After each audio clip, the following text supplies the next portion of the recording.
All right.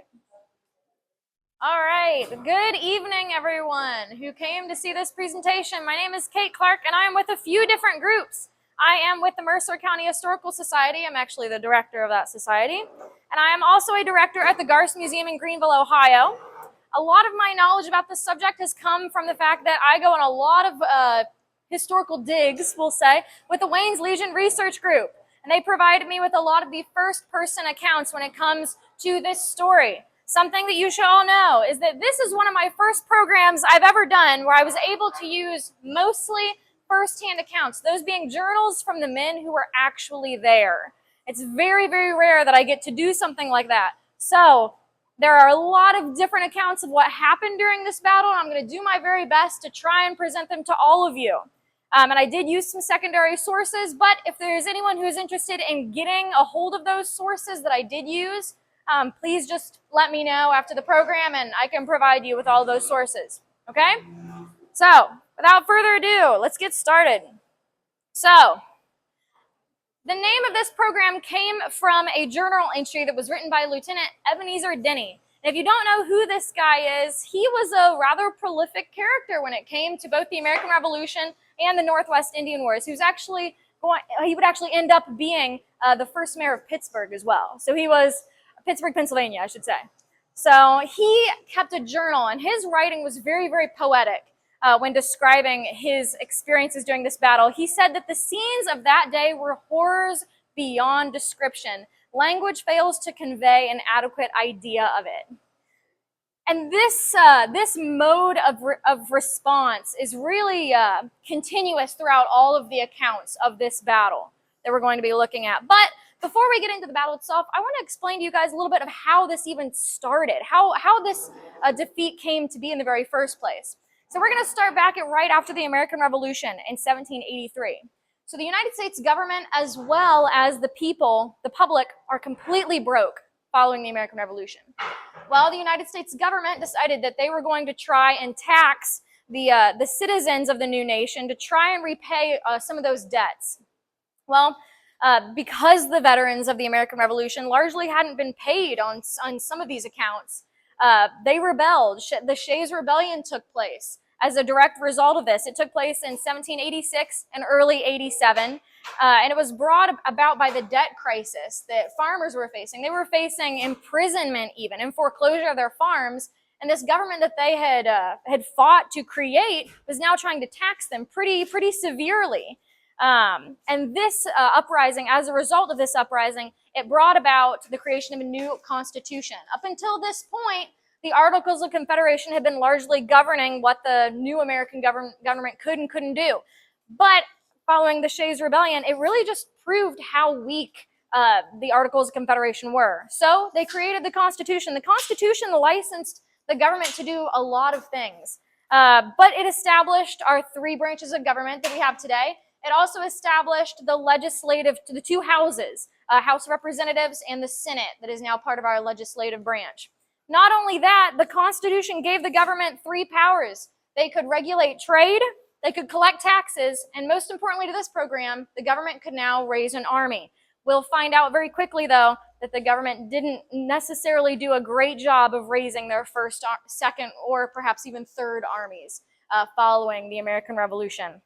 The same summer that the Constitution is being written and ratified, something called the Northwest Ordinance is being put in place. The Northwest Ordinance actually established the Northwest Territory, and that's what this map is right here. This is what the Northwest Territory would have looked like. That's 260,000 square miles of land, or 166 million acres. So the government wants to sell this. They decide after the Shays' Rebellion takes place, they're going to sell this to pay off those debts. Well, what they decide to do is they want to sell each acre for a minimum of $1. Fast math.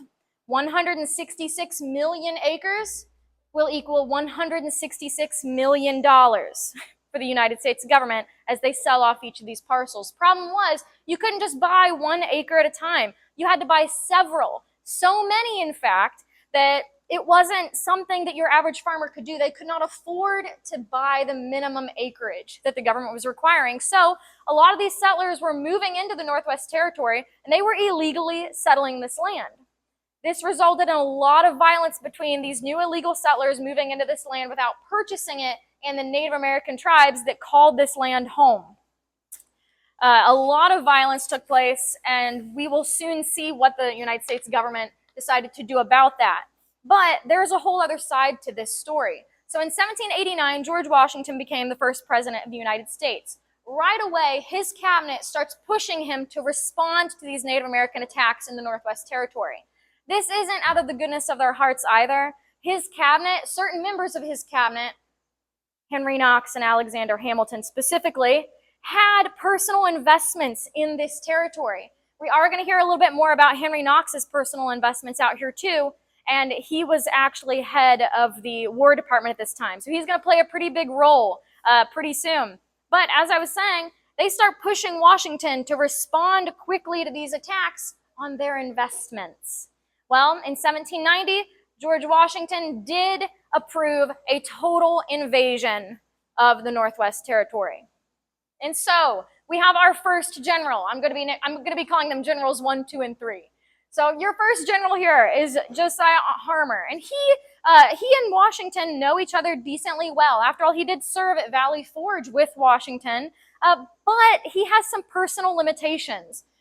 He really has adopted the European form of warfare, which means keeping tight formation, closed lines, and it's not really a strategy that's suited to frontier warfare at all. And Harmer will soon learn this the hard way. But not only that, he had some resource limitations as well. You see, the Continental Army, which fought during the American Revolution, was disbanded in 1783. And as a result of that, Congress didn't have a standing army. So in 1784, they decided to raise a single regiment of 700 men, and that was the entire United States military at the time. Of course, that was in 84. George Washington becomes president in 89. 5 years later, this first regiment has shrunk down to about 300 professionally trained soldiers. That's the entire United States military. There's a reason for this. See, back during this time, there were anti-federalists and federalists. I'm going to summarize as quickly as possible. The anti-federalists had fears that a large standing army presented a threat to American freedom. And as a result of this, over the years, when Congress first had this first regiment established, there was a lot of fear from the anti-federalists, and so it was brought down to this 300-man group. Well, Harmer gets this 300-man group, 300 professionally trained soldiers, but he also gets 1,000 members of the Kentucky and Pennsylvania militias. There's a problem with this, though. They are very poorly trained. A lot of them are really old or really young. And even worse than that, a lot of these men, they didn't necessarily want to be in the militia. They were either too uneducated or they weren't rich enough to avoid service. So you've got 1,000 men that not only don't want to be there, they're really not even trained for what's about to happen. He only has 300 trained men to do this. But that doesn't stop him. So Harmer begins his campaign. He has one objective. It is to march from Fort Washington, which is now modern-day Cincinnati, and march to Kikiunga, which is the capital of the, well, we'll say it's the capital, it pretty much is, of the Miami tribe. His job is to march to Kikiunga and destroy it. And Harmer made it in 8 days from what is Cincinnati, Fort Washington, all the way up to Kikiunga. When they got there, the city was abandoned and smoldering. So Harmer thought that it had been abandoned. The reality of it is that a group of Native Americans, not just one tribe, but several, had come together and had been watching them arrive from cover in the forest. The primary commander of this group is Little Turtle of the Miami, and he had amassed hundreds of warriors to head off Harmer's advance into Native American territory. Blue Jacket of the Shawnee and Bacongahelas of the Lenape, the tribe that's also known as the Delaware, were also alongside him. And what was even worse for Harmer was that he was expecting reinforcements from Vincennes to the south. Well, along the way to become Harmer's reinforcements, they'd actually mutinied and turned back to Vincennes. So Harmer did not know it at this time, but he was on his own. And he didn't even know what kind of trouble he was in yet. So because he had arrived at Kikiunga and there was no one there as far as he could tell, he went about burning food storages and villages in the surrounding area for about 4 days. And he even started sending small detachments out to chase little bands of Native American groups that he saw. Well, these detachments would suffer heavy losses because these small Native American bands were actually very carefully organized ambushes. They were trying to get small groups away so that they could inflict heavy casualties on them. Harmar didn't catch on to this strategy until it was far too late, because then 2 more ambushes took place. They would be the Battle of the Pumpkin Fields and the Battle of the Maumee. I might have them backwards there. The 19th and the 22nd, these ambushes took place. He was lured into 2 separate ambushes, right back to each other. And he still didn't catch on as to what was happening. Estimates for the losses of Harmar's campaign range between 200 and 250 men. And he had initially decided to leave after that first ambush, but he heard that people were possibly returning to Kikiunga, so he turned back and fell into the second ambush. Well, Harmar tried to claim upon his retreat that it was a success, and it kind of was, but not as much as he tried to claim that it was. He did burn a lot of food stores that would have helped the tribes get through the winter, and he did burn a lot of these villages.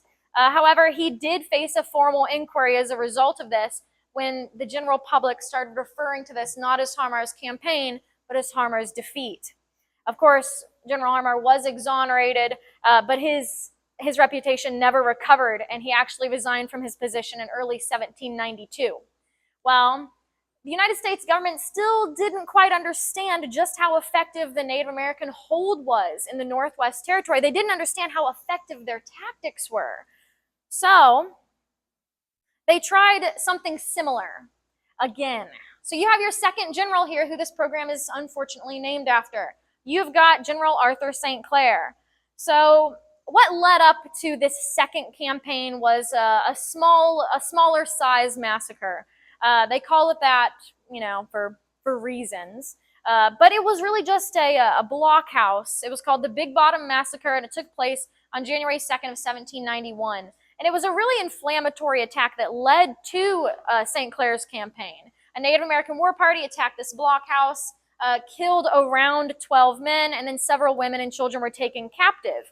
Well, the land speculators, Henry Knox, started freaking out again because Henry Knox was specifically investing in the Ohio Company of Associates. This blockhouse belonged to them. So you see, he still has a very personal reason for pushing Washington to respond to these types of incidences. Well, Washington did respond, and they organized a second campaign. Washington turned to St. Clair. St. Clair was also very well known, even from before the American Revolution. He was actually governor of the Northwest Territory at the time, the Northwest Territory that he's about to invade. He served admirably during the French and Indian War, and he even crossed the Delaware with Washington. So they, again, just like with Harmar, he and Washington know each other. But his reputation was a little tarnished. During the American Revolution, he did give up Fort Ticonderoga to the British without a fight. So he does have that stain on his reputation. But Congress has a solution after what happened in Harmar's campaign. They decide to give him, of course, the 1st American Regiment, which is still 300 or so of professionally trained men. But then they also decide to authorize just one more infantry regiment. This is another 300 men, but the problem with this is that these 300 men are just as poorly trained as the militia was that went with Harmar in the first campaign. So they decide to also give him an artillery detachment of about 90 men. And then I thought that this part was really interesting. They did give him 1,500 men from Pennsylvania and New Jersey that were known as levies. So these were federal enlistees that only had to sign on for 6 months. The problem with this is that they were hastily assembled. They knew that they were temporary, so they didn't really have a vested interest in what was going on in this campaign. They were sick, unfit, and poorly trained upon arrival. So there might be 1,500 men, but in a battle scenario, without any kind of training, it's more just like 1,500 liabilities at this point. Furthermore, the Kentucky militia joined them with no more than 300 men. And you guessed it, the Kentucky militia were poorly trained, and not only that, but they were very lightly armed. They did not have a lot of weapons upon joining this force. Now, initially, St. Clair was promised 4,000 men. What he ended up with was about 2,400. And keep in mind as we go through this, he has to also leave men at all the forts he's going to create on this route. So by the time they get to the Wabash River, he actually has quite a few less men than even this. And also, only 300 of these 2,400 men have any professional military training. So right from the very beginning, he should have known that he was in very serious trouble. Not only that, but there are about 300 non-combatants following along.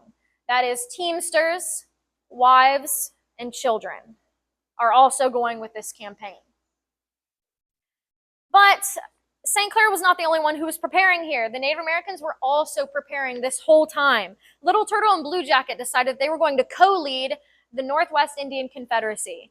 And we're going to talk a little bit more about this. I'm going to show you all the tribes that were involved in, specifically in St. Clair's defeat here. But they were also accompanied by Bakungahalis of the Lenape, and then William Wells, whose Native American name was Black Snake. He was captured as a child and was raised in the Miami tribe. You will find that there are several white-born Native American raised participants in St. Clair's defeat that actually fought on the Native American side. Another one is George Ashe. He was adopted by the Shawnee tribe when he was 10 years old. And we do have his accounts of the day before and during the battle. Simon Girty, he was adopted into the Wyandot, and he fought with the native reinforcements at St. Clair's defeat. And you'll probably know this name, Anthony Shane, also fought at St. Clair's defeat on the Native American side. His mother was Ottawa, and he actually served with the Shawnee during this battle. The warriors were organized by their tribe and the shared language that they spoke. So the Native American tribes were really careful in organizing so that what happened to Harmar didn't happen to them. They knew that in order to be a successful fighting force, you had to put men with each other that didn't have any kind of infighting. You didn't face any of those issues. And they spoke, to a degree, a shared language. One example of this is the Three Fires. That's what this group of Native Americans is called. They were part of the larger Maumee Confederacy, and they were grouped together as one wing of the attack during St. Clair's defeat. This group of Native American warriors, this confederacy numbered to about 1,400 warriors at the time of St. Clair's defeat. So, we've kind of set the stage here, but it only gets worse. So, wait, I went the wrong way. Yeah, we already went to that defeat. Okay, so the fall of 1791. So St. Clair has more than one objective.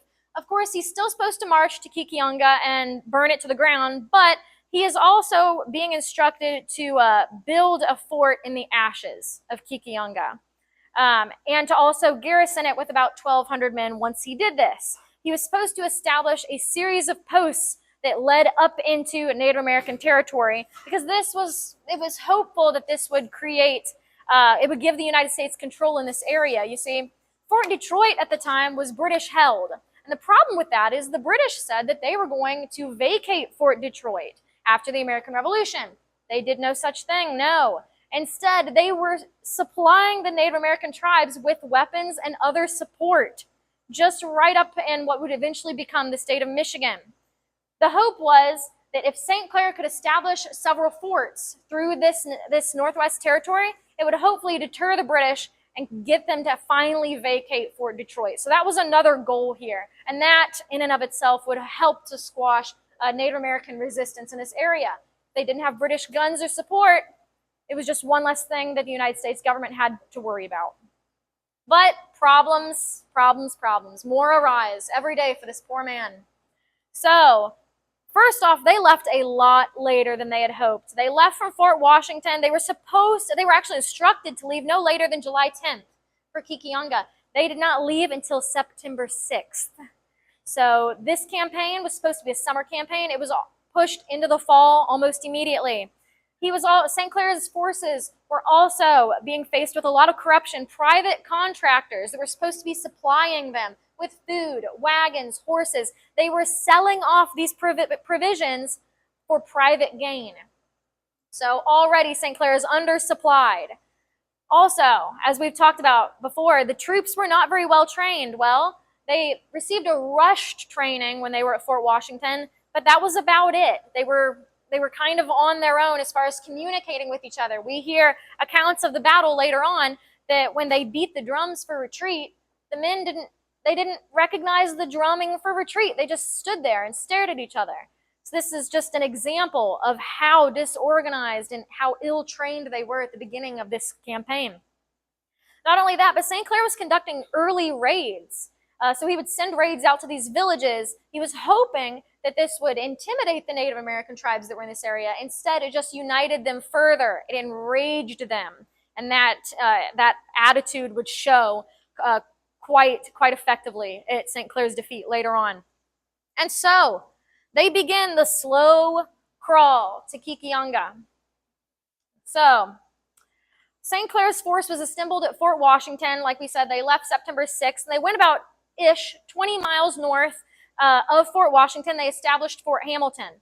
But this is where they start finding even more problems. So we have an account from Major Ziegler that says, and I quote from him, "The axes bent like dumplings because the metal was so soft. Even the axes are not effective at building these forts, and he has been tasked to build several of them."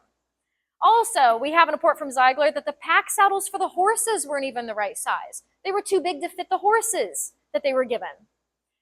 We also have an account from Captain Newman's journal, who was on this campaign. He wrote that the tents were so poorly made that they didn't keep the rain out, and he said, and I quote from his journal, "This is a country cheated and the soldier imposed upon."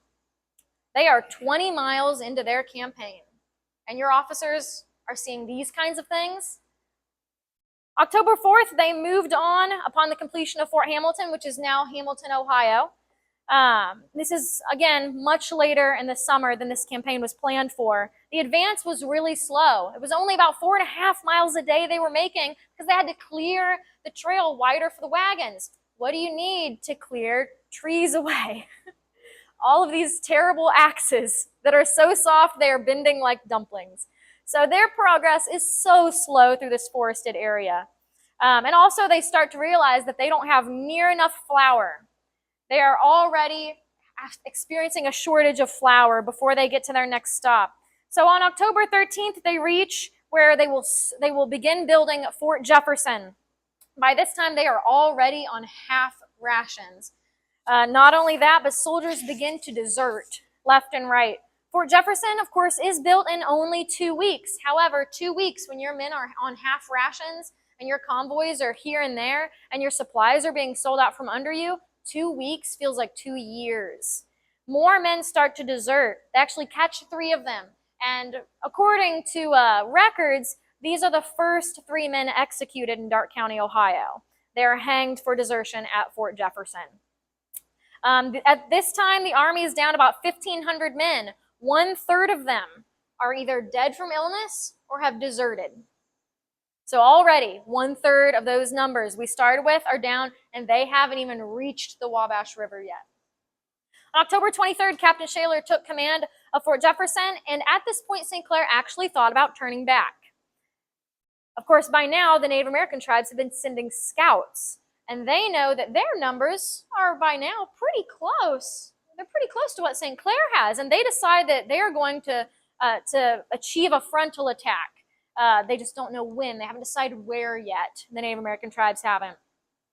According to Major Jacob Fowler, and keep that name in mind, Jacob Fowler, we're going to hear a lot from him. His account was taken in the 1820s, several years later, but his firsthand account is one of the ones I very loyally used for this program. Jacob Fowler, he did make note that at this time, St. Clair was not sending out regular scouting parties of his own, so he had no idea that he was already surrounded and being watched. November 3rd, St. Clair sets up camp on the Wabash River. He thinks he is close to Kikianga. If you look up here at this map, his November 3rd encampment is nowhere near Kikianga. Kikianga, just to give you an idea, is near where modern-day Fort Wayne is. He is not as close as he thinks he is. He doesn't even know that they are camped on the Wabash River. He doesn't know the name of the river that they're on. So he commits a final error as they're setting up camp. So he is really anxious for this next convoy of flour that is supposed to be arriving. So St. Clair sends 300 particular men to go find this convoy. He's afraid that this convoy of flour and much needed provisions are going to be stolen by the people who have already deserted or otherwise overtaken by Native American tribes. So he sends not any of his inexperienced soldiers. He sends the 1st American Regiment, the only 300 men who are trained in military combat. He sends them the day before the battle to go and find this convoy. So let's take a restock of St. Clair's numbers here. His numbers approximate 1,380 men. But 80 of these men are officers' servants who are considered non-combatants, and 220 of them are guardsmen. So really, his force only totals about 1,080 men. And they are not trained. They are not ready for what is coming. And so, we are going to try our best to break down this battle movement by movement. This was really, really interesting for me because I have never done something like this before. So we're just going to we're going to see how well I did at mapping out this battle. So if you take a look here, this is what the encampment looks like. So St. Clair decided that he was going to put the United States Army right here, this middle, on this sort of plateau. So it is a high ground. Well, he thinks that this situation is so advantageous that no one would attack this. So he decides, we're not going to set up fortifications tonight. We'll set up fortifications tomorrow. Tomorrow being the 4th. So we know that they never got a chance to set up real fortifications because he thought that they were in a good position here. Also, the army sits in a rectangular position here on top of this plateau. You notice their formation takes up majority of this plateau. They still have 300 militia. So they actually have to send the militia 300 yards away to camp by themselves on the other side of the river. So the militia is all the way over here by themselves, and they have a few sentries scattered out in the woods. And then to the back of them, this trace right here is St. Clair's trace, and it goes back to Fort Jefferson, which Fort Jefferson is about 29 to 30 miles away down this trace. And they have U.S. outposts scattered around through this forested area as well. St. Clair tells his men, savages, if violently attacked, will always break and give way. And when once broke for want of discipline, will never rally. Meanwhile, his enemy, the Confederacy, is not nearly as lost as he is. They are camped 2.5 miles away. And they know exactly where he is, they know what his numbers are, and they know he has not fortified his location. They number about 1,500 to his 1,080. So Blue Jacket gives a speech the night before, and we know what his speech was because George Ashe, the child who was captured at the age of 10 by the Shawnee, he relates this story of what Blue Jacket said to the warriors the night before the battle. Blue Jacket said, "We can do nothing unless assisted by our great Father above. I pray that tomorrow he will cause the sun to shine out upon us, and we will take it as a token of good, and we shall conquer." And this is what the layout was the following morning. It's about 7 a.m. So about 1,200 warriors formed a crescent around the militia of St. Clair's forces in the very early morning, and this was the dark still. So on the left, you've got the Ottawa, Ojibwe, and Potawatomi. Remember I talked about the 3 fires earlier? The 3 fires are considered, I believe it's oldest brother, middle brother, and youngest brother. That's what they referred to each other as. Well, they were a smaller segment of the Maumee Confederacy, so they were all put together because they shared language, and for the most part, they shared a lot of cultural similarities. So they were put up on the left wing, up there at the top. In the middle, you've got the Shawnee, Lenape, and the Miamis, which in the middle, right there, you've got You've got Little Turtle, Blue Jacket, and Bakungahalis. This is their tribes right here in the middle. They're going to be leading the front assault on the front of these forces. And then on the right, you've got the Wyandot, Mingo, and Cherokee. They were very, very carefully organized here. So I'll give you a second to kind of look at what the layout is at the beginning.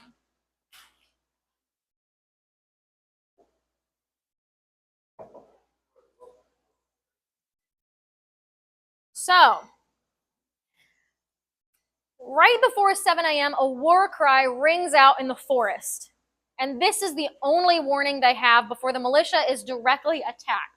Their sentry posts, barely, some of them, I'll say some of them, because not all of them made it back into camp following this cry. So the sentries in the west see the native tribes coming through the trees, not in straight lines like they're used to training in, but as individuals coming from different directions. And this will play a huge role later. The militia is taken by surprise and they're actually overrun within minutes. The survivors, fortunately for them, this part of the Wabash River is just a very shallow rivulet, so they're able to run straight across, and they start climbing that hill as fast as they can. But as a reality of this, St. Clair can't fire any of his guns without hitting the militia who are fleeing into camp. They're fleeing uphill into camp. If you look right here, these little triangles, these 6 triangles, are the cannons of the United States military up there. That's what they signify. Your dragoons are going to be on the tops and bottoms here, and then in between is various levies, regiments, and whatnot. Okay, I was going to label them, but it's a little overwhelming. So that's basically what we're looking at here. So the Maine can't find that they can't fire their cannons because of the militiamen running into camp. And even after the militiamen get into camp, the first shots from the cannons go high because they're on a plateau. The cannons can't be tilted down. They can only shoot straight across, and they end up just taking out the tops of the trees across the river. They cannot angle them down. We have a response from Lieutenant Denny here. He says that the natives advanced from one tree, log, or stump to another. He said that when fairly fixed around us, they made no noise other than their fire, which they kept up very constant. And you can already kind of see what's starting to happen.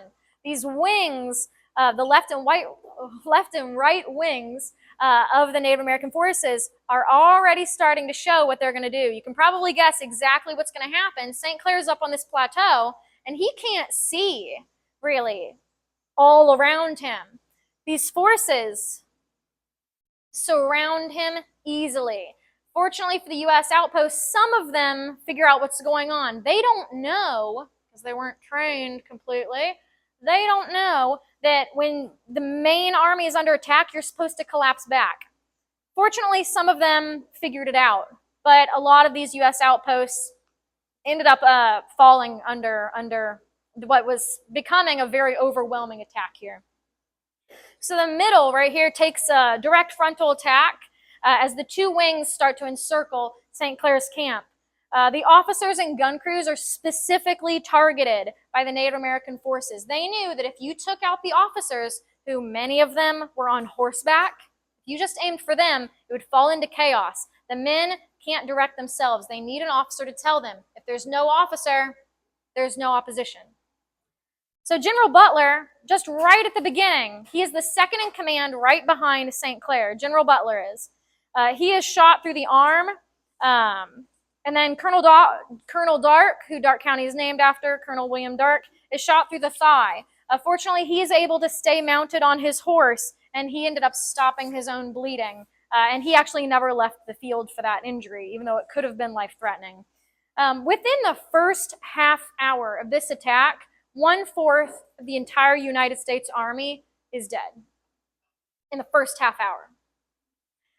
St. Clair, and very early on during this frontal attack, a bullet actually grazes the side of his face and cuts off a lock of his hair.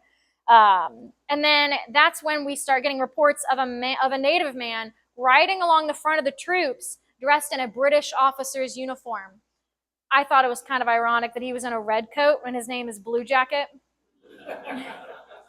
But they do know that this is Blue Jacket, and he is calling out encouragement to the men. He's showing no fear as he's riding his horse back and forth along the front line. We also know that it's at this time William Wells, who is better known by the Native Confederacy as Black Snake, he is actually focusing the Miami attacks on the forwardmost artillery. So these cannons that are on this side are being directly attacked by the Miami at this time. So St. Clair orders Colonel Dark, keep in mind he's severely wounded in the thigh, he orders Colonel Dark and his levies to clear the camp's rear. So Dark takes about 300 of his men and he leads them in a bayonet charge with about 50 mounted dragoons. So this little pale blue box is where the dragoons are in this scenario. He kind of swings them wide to the right. So the dragoons are covering more ground, if that makes sense. And the Wyandot appear to retreat, but it's not the case. The Wyandot have just led Dark into a very, very, very bad predicament. So they very easily surround Dark and his men are cut off. And they try to fall back to camp. We have Jacob Fowler. Again, he gives us an account of this because he was with Dark's forces during this. And he noted that the Native Americans that he was shooting at sometimes as close as 20 yards, they weren't falling. In his account later on, apparently there was a frontier claim that the only way to keep a Native American from standing back up was to shoot them through the hips so they literally couldn't stand up. And Fowler did not know this at the time. He claimed that's why he believed that his shots, even though he knew he was hitting them, weren't effective at stopping the attack against Colonel Dark. We don't know if this is useful information or not, but that's what he seemed to think was going on. He does point out that the regular soldiers had muskets, and if you know anything about muskets, they don't have any rifling inside the barrel. So if you were to aim a musket, for example, at a barn, you stood a chance of missing with a musket. So Fowler also thought, well, if you have to aim for their hips with muskets, it's a lost cause anyway. So that's what Fowler thought during this attack later on when he was reflecting. Also, it's during this time that the Shawnee warriors have circled around to the bottom, to the south, I should say, and they're starting to climb the less steep side of the camp on the south end. So they are about right there, starting to push the forces up inside of themselves. Dark starts his retreat back to the center of the camp. But as the Shawnees start to take the center of camp, things really start to devolve from there. For the first time, they are really in trouble. Let me see. Yeah, so Dark is still trying to get back to camp, and the Shawnee take the center of camp for a short period of time. They fall upon the officers' servants, the women, the children, the cooks, the teamsters, the people who are non-combatants. We do know that the people in the middle of camp did not just give up, though. We do know that one teamster, John Hamilton, picked up an axe from his wagon and started fighting, even though he had never been trained. We also have a story of a woman named Catherine Miller. Some of you might have heard the story of Red-Headed Nance. Has anybody heard of that story? Red-Headed Nance? Barely? So Red-Headed Nance, as she was known, Catherine Miller, it was reported that she fought off a Native American warrior with a frying pan while holding her newborn baby in the other arm. I cannot vouch for the authenticity of this story, but we do know that she, spoiler alert, she did survive the attack. As for her baby, we will find out. So, as we continue, Major Jonathan Hart and his 2nd Regiment moved to rescue the survivors that are trapped at the center of the camp. They decide to do this via a bayonet charge because at this time that seems to be the only way to really get the Native Americans to fall back is with bayonet. So at this time, half of the regular officers are dead. So you don't have a lot of guidance taking place on the battlefield at this time. We do have a report that a Lieutenant Winslow Warren of Boston, Massachusetts, if you know anything about the American Revolution, the Warrens were very affluent in Massachusetts during this time. We do have a report of Winslow Warren being scalped alive and still joining Hart's clearing of the camp. Also, I can't vouch for the authenticity of that. It is a first-hand account, though, so take that as you will. Some of the men are actually so traumatized at this point that they try to hide. Jacob Fowler's account says that the men started raiding the officers' tents just looking for food. Remember, they had been on half rations for several weeks, so they took this opportunity to try and eat. I couldn't do it, honestly, in the middle of the battle, but that is what they were trying to do. And it was said that some of them were actually killed while they were eating in the middle of camp. Fowler said that his hands were so cold at this time that he had to load his gun by putting the bullets in his mouth because he could not aim. His fingers were so cold. Colonel Dark later estimated that while the Shawnee had been in camp, they killed about 100 people and scalped all of them. He did make note that they took their time by the looks of it because they knew that they had as much time as they wanted, or at least that appeared to be so, according to Colonel Dark. So, about 8:30 a.m., there's a lull in the gunfire, and this, we know now, happened for two reasons. A group of Shawnee decided to actually retreat and leave the battlefield. However, they were stopped by their chief, Blackfish, who said, "You who are like-minded, follow me." And with that, the Shawnee came back into the fray. But that did take a few minutes to rally them. And not only that, Little Turtle and Blue Jacket, they had come together and they were reorganizing for what they thought was going to be a final push. They were running really low on ammunition, and they knew that they had to make this last push count. That took a few minutes to organize as well. Well, St. Clair used this brief lull in the fighting to tighten his perimeter. So if you look here, their forces have squeezed out of the middle of camp, and they are really on the edge of this plateau over by where the road is. All of the cannons, take note, are lost by this time. 2/3 of all artillerymen have been killed. George Ash, remember the gentleman who told us what Blue Jacket's speech was the night before? It is at this point he is shot in the back of the neck and carried from the field. But we have his account, so we know that he survived even such a terrible wound as this. So it's been about 2.5 to 3 hours since the fighting started, and the surviving officers realized that they need to retreat. There is no other way.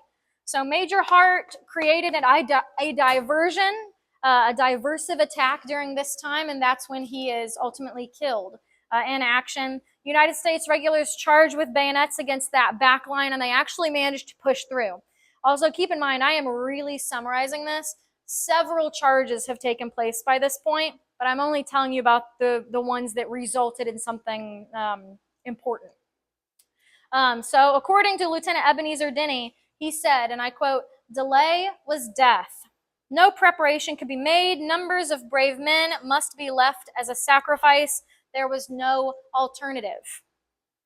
Colonel Winthrop Sargent also wrote in his journal, "The men must either retreat or be sacrificed without resistance." They knew that if they managed to break through this line, they were not going to be able to take anyone with them. They had one chance, and they took it. So the wounded were left behind, and among them was Major General Butler, who had been not only shot in the arm by this time, but he had also been shot through the torso. Surgeon's mate Victor Gresham was assigned to take care of him, and he realized nothing could be done. So they took him out of the officer's tent, and they sat him against a tree. His brothers, Thomas and Edward, came and said their goodbyes. But at this time, Thomas Butler had also been seriously wounded. Some of General Richard Butler's last words were to Edward to take care of their brother Thomas and just to leave him where he was. He did ask that he be left behind with a set of loaded pistols. These pistols were cocked and placed in his hands before the army began their retreat without him. Survivors were largely on their own at this point. Those who could run, that was the only option. We do have Private McDowell's account at this time. He was with Butler when all of this was happening. He said that he saw a woman who we have now identified as Catherine Miller, redheaded Nance, so exhausted that she actually abandoned her baby in the snow so that she could run and save herself. We don't know exactly why she did this. Some reports later claim that she had an understanding that the native tribes adopted children, and she thought that perhaps if she was killed in action, that her baby stood a chance if they were apart from each other. We don't know exactly why she did this, but we do have evidence that the child was adopted, possibly by the Wyandottes, where it was raised up in Sandusky.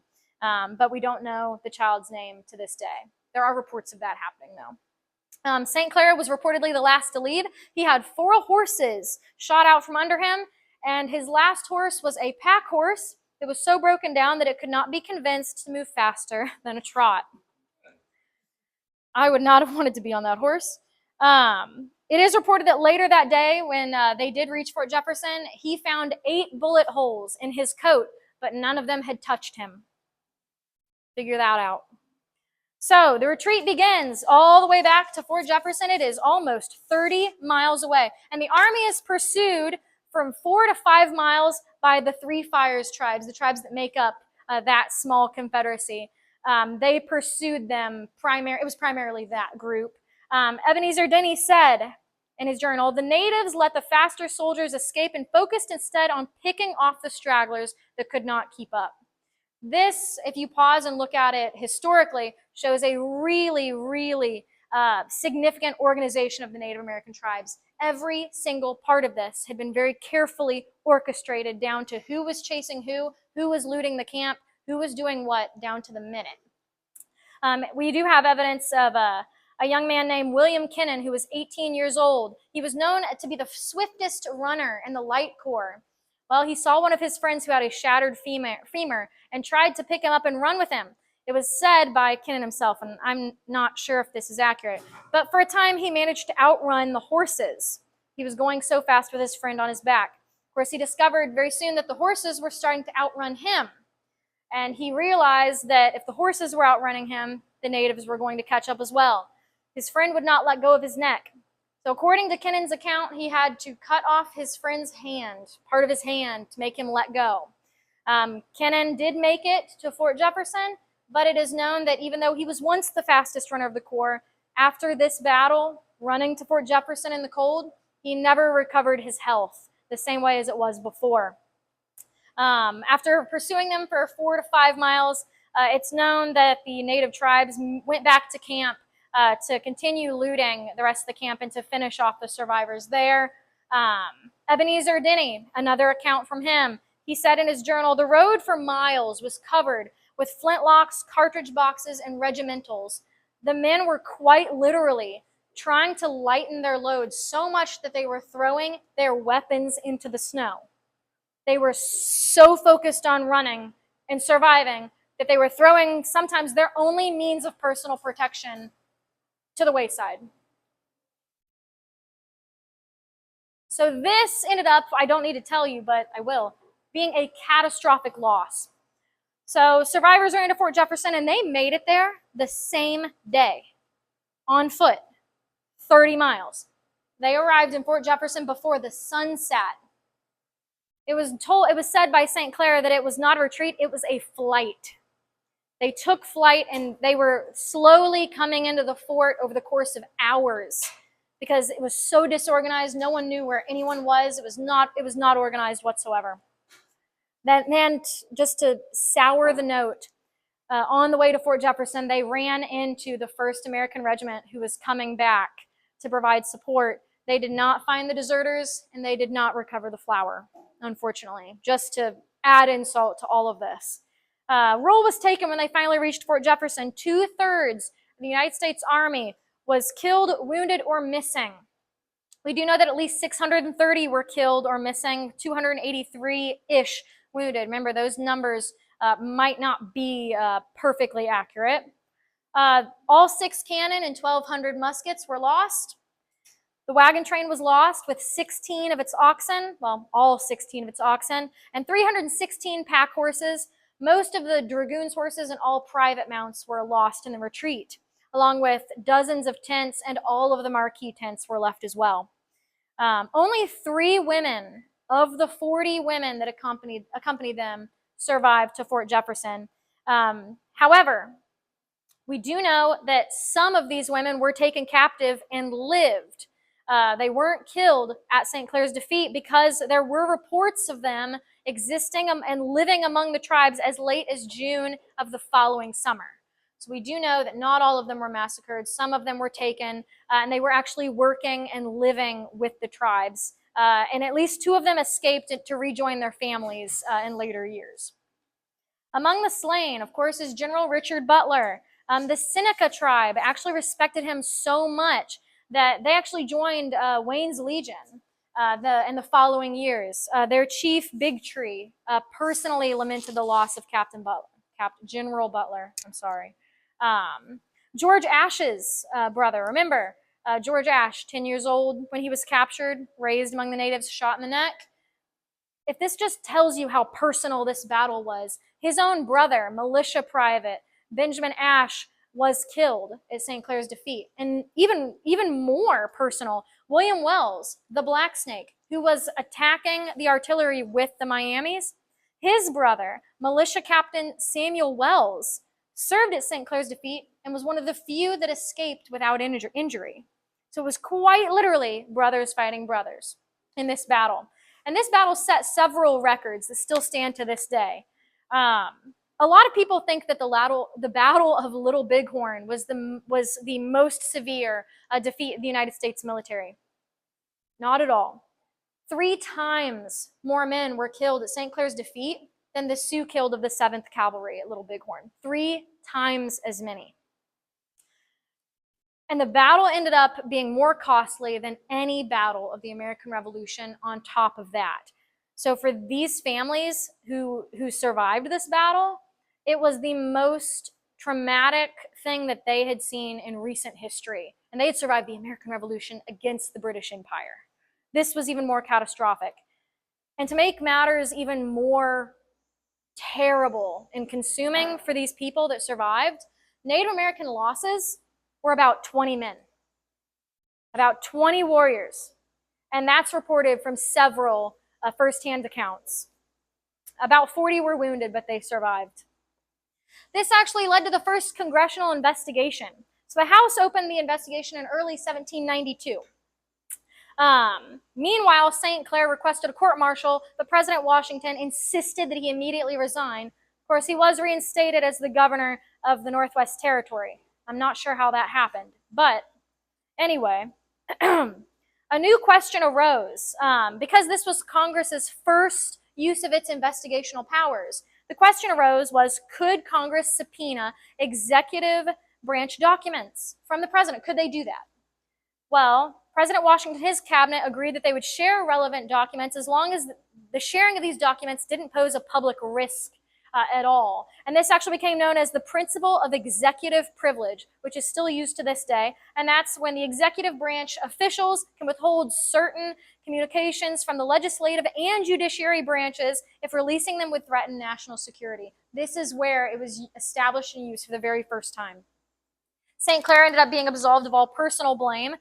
Congress actually found that the War Department hadn't supplied him properly. You see, St. Clair, it turned out, been reaching out to Henry Knox repeatedly for more supplies, for refreshed reports of what was going on, and Knox was either not responding at all or taking his time.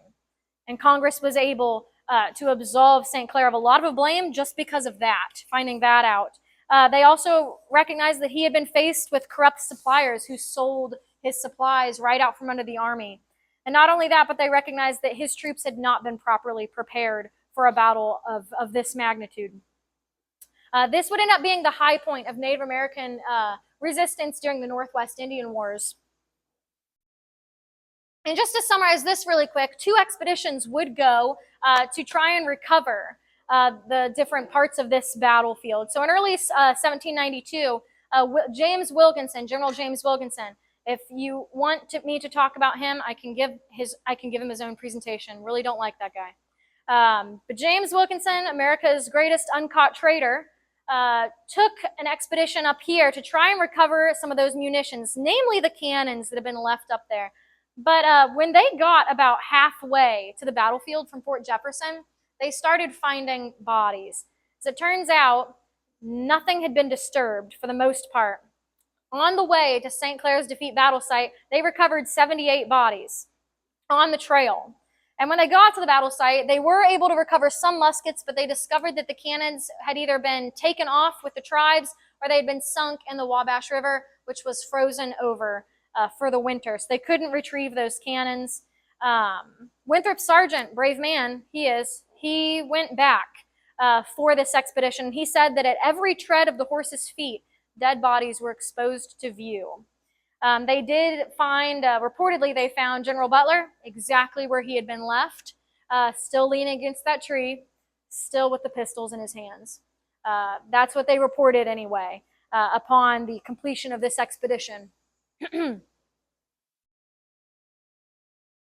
And I should mention that this expedition, they did not have enough spades to bury all the bodies. So Mad Anthony Wayne, the third general, the one that's kind of famous in Greenville for the Treaty of Greenville down in Darke County, Congress responded by creating the Legion of the United States and putting General Anthony Wayne in charge of it. Following this investigation, they made sure that the Army was better trained, better supplied, and more professional. Anthony Wayne also ensured this in Legionville before they went. So in December of 1793, actually Christmas Day, they arrived on the battle site, and we have accounts that the battle site was so strewn with bones still in December of 93, this is over 2 years later, that in order to just set up their tents, the men had to brush bones aside just to sleep for the night. Anthony Wayne and his forces ended up burying 600 skulls and assorted remains and a mass grave that is now has been moved. If you go to Fort Recovery, there is a tomb underneath the Fort Recovery monument right there that all this mass grave was moved into, reportedly, from the cemetery nearby. And after that, Anthony Wayne built Fort Recovery, and that's how it went from a battle site to a village in Mercer County, Ohio. Anthony Wayne would eventually lead them in the battle, the Wayne's Legion, into battle at Fallen Timbers in 94, and that would put an end summarily to the Northwest Indian Wars, and then he would orchestrate the Treaty of Greenville, August 3rd, 1795. So August 3rd, 1795, the 230-year anniversary of the signing of that treaty is coming up in just a short few days now. I do want to share this last slide with you. So according to Winthrop Sargent's journal, he recalled hearing musket fire as he was retreating down St. Clair's Trace. They finally managed to break the line and escape. They took flight, and he, along with many other men that were retreating that day, recalled hearing a last burst of musket fire inside the camp. And they knew right away that the men wounded who couldn't walk, the women who couldn't run, they had put up one final stand to try and make sure that what was left of St. Clair's army could make it to Fort Jefferson. They recognized that that final volley was probably to try and head off them being pursued just for a little bit longer. So yeah, it's still a very significant battle in American history that is largely forgotten.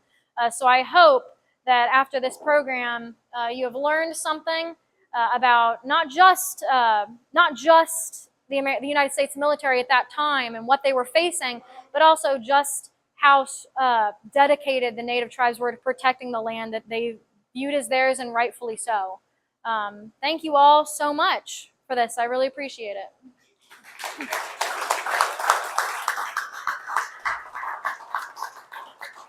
Does anybody have any questions? I was basically doing a lot of reading. Do I understand correctly what I read? It's basically Iroquois is the greatest part of the language? Oh, language-wise? I would say probably yes, because the Three Fires tribes specifically did come from the Great Lakes region, so they would have spoken a dialect of Iroquois, realistically. I don't know if it was as common in the more southern tribes, but it probably was widely spoken. More or less might have been the parent language. Yes. Yeah, that would be a good way of saying it. It was probably a parent language of what these tribes were speaking. Yeah. That would be pretty accurate, yeah. So, how many Confederacies was there? I haven't heard of just maybe one major Confederacy, which means it's a group of Yeah, so there was the Maumee Confederacy that operated largely around the Great Lakes region. And it was just a few tribes that were members of that larger confederacy. You also had, back during the American Revolution, the Six Nations. That was its own confederacy, with Joseph Brant kind of heading up that end of things. But for the Northwest Indian Wars, it really largely was the Northwest Indian Confederacy. That they were the ones that the United States government was fighting, and they were the ones largely that would attend the treaty signing at Greenville. So they kind of all came together in one way or another. There were many treaties between tribes to fight against a common enemy, if that makes sense. Yeah, good question. Yes. What was it? Algonquins. Uh-huh. Mm-hmm. There you go. Yeah. Mm-hmm. Okay. See, Algonquin. So you're gonna want to talk to him, because I was gonna say I did not know. I don't know much about languages, but I want to learn. So eventually, I'll be honest. My specialization is the prairie tribes out west. That's my specialization. So looking into this was pretty new for me. It's really great though.